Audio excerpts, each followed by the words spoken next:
Salut Nakama, c'est Alexandre, j'espère que vous allez bien les gars. Alors dans cette vidéo on va parler ensemble des épisodes 7 et 8 de Sword Art Online Alicization. Vous avez été très nombreux dans les commentaires, même en live, à me dire pourquoi j'ai pas fait de review la semaine dernière, que vous voulez absolument cette vidéo, et maintenant vous l'avez. La semaine dernière en fait j'ai pas eu le temps le week-end dernier de tourner ni les reviews de SAO ni de Fairy Tail. Du coup j'ai décidé de me rattraper dans les deux mangas et les deux animés en faisant deux doubles reviews. Une pour Fairy Tail qui sortira du coup le même jour à 16h et bien sûr en fin de journée à 18h, celle-ci avec du coup les deux derniers épisodes de SAO Alicization. Histoire que tu puisses bien commencer ta semaine un lundi après-midi avec du coup deux grosses vidéos sur deux mangas n'empêche qui sont quand même assez récurrents sur la chaîne et que je trouve à mon sens particulièrement intéressants. Mais sinon pour parler plus en détail des épisodes 7 et 8 de SAO Alicization, on a eu droit à deux épisodes vraiment posés avec aussi du combat, des informations notamment sur le système et l'environnement qu'entoure Kirito et EGO, des infos sur le système de combat, comment il fonctionne, comment fonctionnent les techniques d'épée, comment fonctionne le rôle de l'imagination pour retranscrire la puissance, l'organisation du monde et tout ce qui régit on va dire le monde de l'Underworld. Parce que oui, pour faire un petit rappel, dans les épisodes juste avant, on avait eu droit du coup à un retour à la réalité avec des explications sur Kirito, le fait qu'il est dans le coma, le fait que du coup il ait besoin d'être emmené dans l'entreprise de Rat et donc de Kikooka pour être rentré dans l'Underworld, pour qu'on puisse réparer son cerveau et tout ça. Il y a eu pas mal d'explications autour de ça, le fait qu'Asuna également a recueilli des informations sur Kikooka, qu'elle soit allée le chercher, qu'elle ait récupéré du coup l'ancienne amante on va dire de Akiko Kayaba, le créateur de SAO, qu'elles sont tous les deux partis voir Kikooka pour justement récupérer des infos et avoir des explications. Après tout ça du coup, retour sur l'épisode 7 et 8 qui nous intéresse aujourd'hui, avec notamment le retour de l'Underworld. On apprend notamment que Kirito et Eugeo ont parcouru du coup pendant 2 ans le monde de l'Underworld, qui sont donc arrêtés dans une grande capitale pour pouvoir apprendre l'épée dans une école d'épéistes. Parce que oui, comme vous le savez tous, le temps passé dans l'Underworld passe beaucoup plus vite que le temps passé en réalité. Donc même si en réalité c'est passé seulement 2-3 jours depuis l'incident avec Kirito, le fait qu'il était à l'hôpital et transféré chez Rat, malheureusement pour Kirito, plutôt heureusement pour Kirito entre guillemets, il s'est déjà passé 2 ans à l'intérieur du jeu, du système de l'Underworld. Il a pu du coup s'acclimater parfaitement, devenir un membre à part entière de cet univers-là, apprendre à se débrouiller par rapport au système, les arts sacrés qui sont entre guillemets la magie et également aussi les commandes du système pour activer la magie et les options du système. Il a pu se familiariser notamment aussi avec l'épée, se débrouiller avec des épées en bois, une vraie épée ou peu importe. Il a pu maîtriser les techniques, il s'est rendu compte que les techniques à l'intérieur de l'Underworld sont les mêmes qu'il avait à l'époque dans SAO ou même dans l'Encrad. Enfin dans l'Encrad SAO c'est pareil, mais je veux dire dans Alfheim. Du coup ça fait qu'il a totalement des repères intellectuels et surtout en termes d'expérience. Du coup il connaît les postures à prendre, il sait quel style adopter. C'est pour ça aussi du coup qu'il a créé entre guillemets le style Encrad comme il l'a appelé auprès des autres personnages pour donner le nom de sa catégorie, surtout de sa maison où il a appris entre guillemets les techniques d'épée. Comme 2 ans se sont écoulés, ils ont rejoint donc la capitale pour sauver Alice, bien sûr en prévision de quelques années de plus quand ils seront vraiment entraînés, qu'ils auront pris du grade et rencontré les bonnes personnes pour avancer après avoir pris suffisamment d'expérience. Ils ont rejoint du coup une académie d'épéistes et donc là on apprend très rapidement qu'en réalité Eugeo et Kirito sont en réalité des petits sous-fifres étudiants, que forcément à leur rôle du coup de première ou de deuxième année, ils doivent entre guillemets rendre des services à leur supérieur hiérarchique. Après, en gros pour t'expliquer rapidement comment ça fonctionne, en gros dans cette académie d'épéistes, tu as ce qu'on appelle les épéistes d'élite qui sont en réalité les dernières années qui vont passer leur test d'aptitude en fin d'année pour être diplômés et se barrer faire leur vie ailleurs et d'être engagés je sais pas auprès du roi ou tout ce que tu veux. Et en réalité ces personnes-là qui sont donc les élites, qui sont entre guillemets dans le top 10 ou top 15 je sais plus des meilleurs épéistes de l'école, ils ont le droit d'avoir un sous-fifre ou plutôt une sorte de camarade de classe des deuxièmes ou des premières années, comme tu veux, et en gros ces gens-là vont devoir leur servir, leur rendre des services, un petit peu comme un sous-fifre et un chef quoi. Donc après bien évidemment autant dans la réalité ça marcherait vraiment avec un mode de l'autre c'est un larbin, tu le ferais faire des tâches totalement immondes. Là dans cet univers-là, comme tout le monde entre guillemets est gentil grâce aux règles interdites, grâce aussi également à l'éthique des gens. En général les épices c'est quand même des gens qui sont plutôt bien et bien éduqués, donc forcément ils connaissent les limites, ils savent les respecter. Eugeo justement a eu le droit notamment à être sous la tutelle de Golgoroso du coup, donc c'est un gros épéiste hyper puissant, hyper robuste qui est quand même assez cool avec lui. Pareil du coup on a Rina du coup qui s'occupe de Kirito, donc qui est donc une épéiste numéro 2 en plus de ça de l'école. Elle est hyper cool avec Kirito, elle lui apprend plein de trucs, elle s'entraîne à chaque fois avec lui assez dur pour perfectionner ses techniques et du coup c'est super cool d'avoir une relation comme ça. Alors c'est vrai que je l'ai pas évoqué aussi, mais à la base pour entrer dans l'école d'épéiste il faut d'abord remporter un tournoi et bien évidemment Eugeo et Kirito ont fini en finale et donc pu être qualifiés justement pour avoir le droit à l'école. En plus, comme je l'ai dit juste avant, on apprend que Soltirina ou Rina, appelez-la comme vous voulez, Kirito en tout cas l'appelle des deux façons, elle est justement la numéro 2 de l'académie, donc forcément en plus de ça on apprend qu'elle n'a jamais perdu contre Kirito qui est pourtant de base un très très bon épiste comme vous le savez tous, il maîtrise plusieurs techniques mais il a jamais réussi à la battre.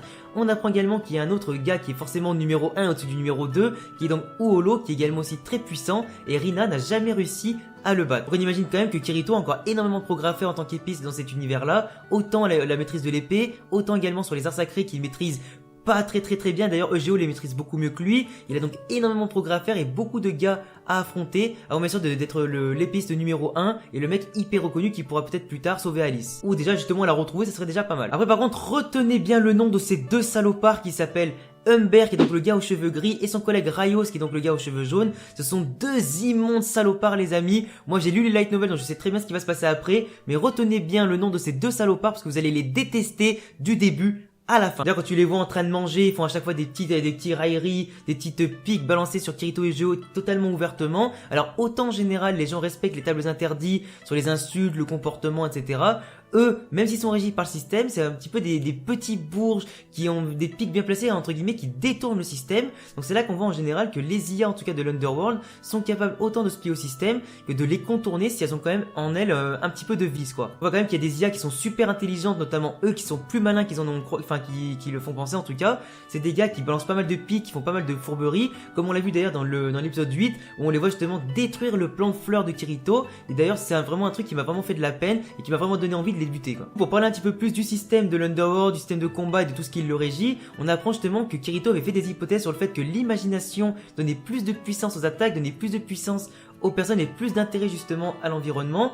Il a essayé de faire pousser des fleurs qui poussent normalement pas du tout là où il habite, pour faire plaisir justement à Soltyrina qui aime beaucoup ces fleurs là parce qu'il veut justement la remercier de toutes les fois où elle lui a appris des techniques, où elle s'est occupée de lui et tout ça. Donc pour la remercier, il voulait faire pousser des fleurs et lui offrir quand elle passera du coup son examen final avant de quitter l'académie. Il a donc réussi par la force de son imagination à s'en occuper tous les jours, etc., à faire pousser ses fleurs malgré tout. Malheureusement pour lui, les deux bâtards que sont Humber et Raios vont mettre à mal son plan, il va détruire le plan de fleurs, etc.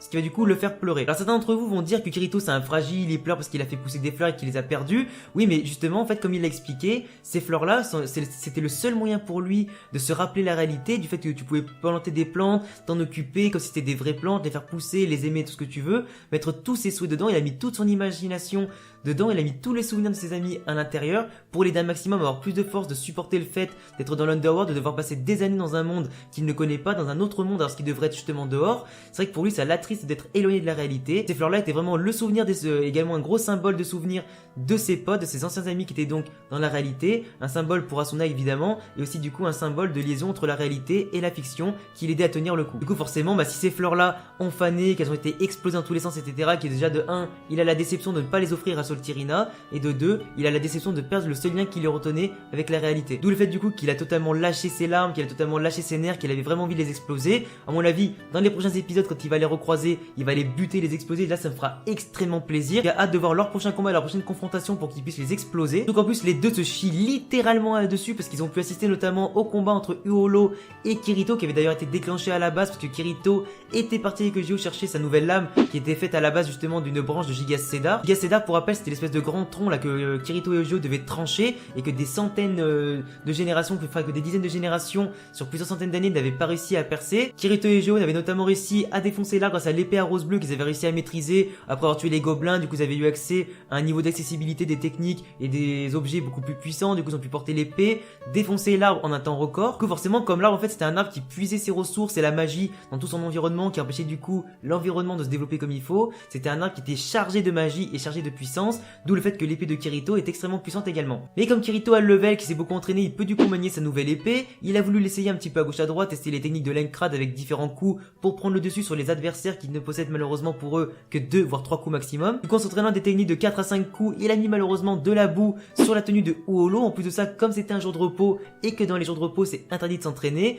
Uolo du coup l'a provoqué en duel, notamment avec un duel d'épée à un coup avec de vraies lames. Du coup, ça fait que le premier qui perdait un petit peu de sang aurait perdu. Kirito a décidé de accepter le défi venant du coup du meilleur épéiste de l'école. Il y en a plein du coup qui se seraient chiés dessus, notamment en plus quand tu sais qu'il n'a pas réussi à battre Soltyrina et qu'en plus que Soltyrina n'a pas réussi à battre Uolo une fois dans sa vie pendant les temps qu'elle était à l'académie, tu te dis que Kirito va se faire étamer. Mais c'est justement aussi là qu'on a appris pas mal de choses sur le système, c'est que du coup la force de l'imagination fait vraiment tout et décuple la puissance. Du coup, Kirito maîtrise pas encore sa nouvelle lame, mais il a quand même essayé de tenir le coup. Il a pu notamment détecter les techniques adverses par rapport à sa propre expérience dans l'Enkrad et dans Alfheim. Il maîtrise totalement les techniques de l'épée qu'il faut, enfin par rapport au coup vertical, enfin coups verticaux, aux coups horizontaux. Du coup il les connaît par cœur, il sait les anticiper et il sait comment les jouer. Grâce à sa maîtrise et son expérience et du coup grâce à son expertise qu'il a pu avoir, il a pu notamment contrer les coups de Uolo qui étaient quand même hyper puissants. Il a pu notamment voir toute l'imagination derrière le coup de Uolo qui était faite par rapport à ses ancêtres qui avaient donné du coup une devise comme quoi si son épée trempait dans le sang ça devenait encore plus fort. D'où le fait que Uolo voulait vraiment faire un combat en un coup et surtout un combat qui allait jusqu'au sang pour pouvoir prendre entre guillemets le sang de Kirito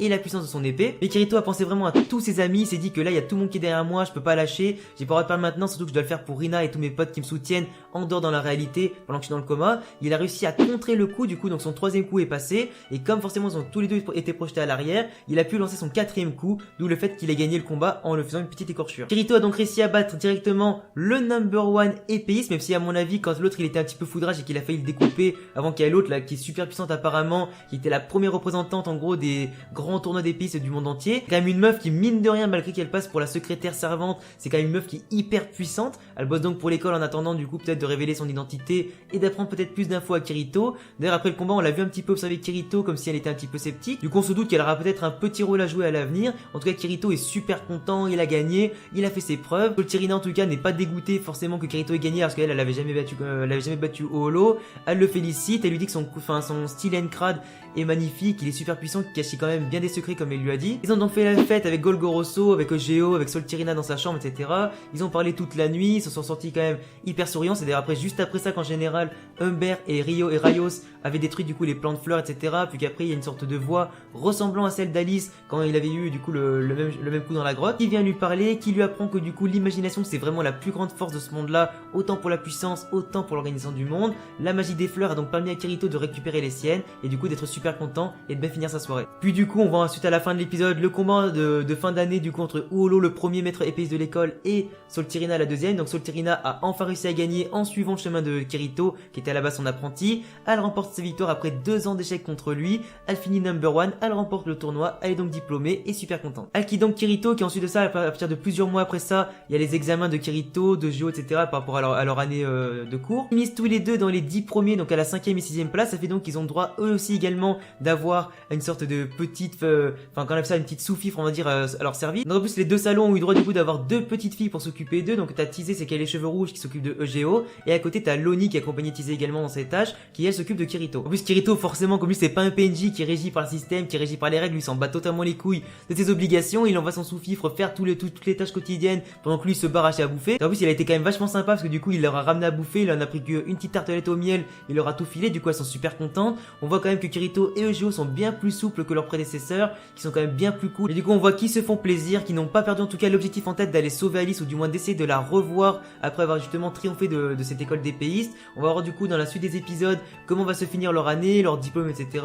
Voir comment ils vont gérer les cas de Humber et de Rayos. En tout cas on a eu droit à 2 épisodes hyper intéressants et j'espère en tout cas que les prochains seront encore mieux. Voilà les gars, c'est tout pour cette grosse double review des épisodes 7 et 8 de SAO Alicization. J'espère en tout cas que ma vidéo vous aura plu. Si c'est le cas, laissez-moi un gros pouce bleu. Si t'aimais SAO, n'oublie pas de t'abonner bien évidemment. Je parle quand même beaucoup d'animés, de mangas et de jeux vidéo et de plein de thèmes sur ma chaîne. Donc abonne-toi si le contenu te plaît. Je vous laisse également me rejoindre sur tous les réseaux sociaux, à tous les liens en description. Et à la prochaine vidéo. Ciao les gars.